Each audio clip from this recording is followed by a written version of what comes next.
Lors d'un entretien accordé au quotidien allemand Augsburger Allgemeine, Gérard Depardieu a timidement évoqué ses liens avec la Russie. Même s'il affirme que rien n'a changé pour lui, il préfère ne pas trop s'épancher sur le sujet.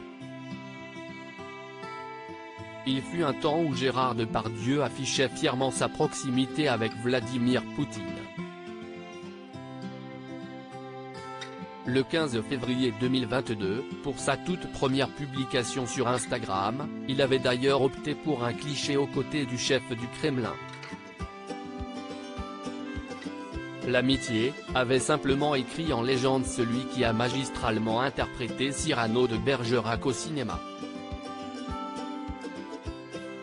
Seulement voilà, ce cliché l'a mis dans une position très délicate lorsque, seulement quelques semaines plus tard, la Russie a lancé une offensive contre l'Ukraine. Depuis, le papa de Julie, Guillaume et Jean a non seulement supprimé le cliché en question, mais il a aussi plusieurs fois pris position contre cette guerre. La Russie et l'Ukraine ont toujours été des pays frères.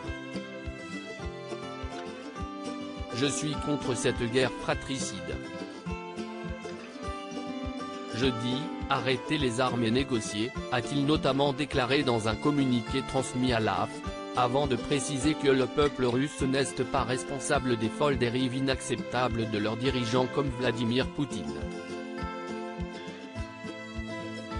Une prise de position que n'aurait que très peu apprécié le Kremlin.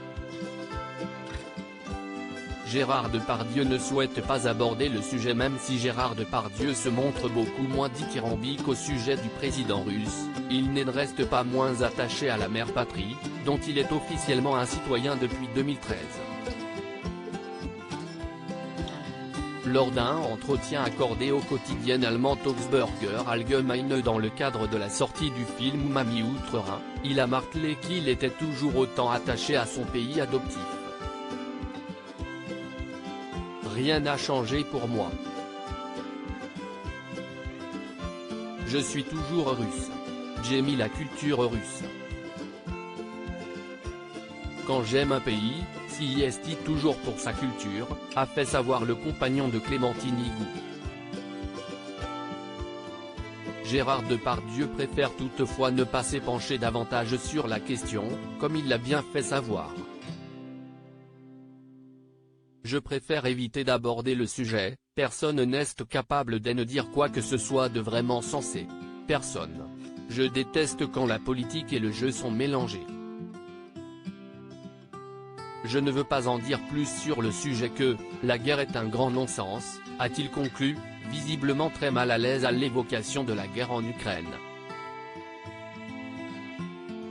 Les remontrances du Kremlin l'auraient-elles calmé ?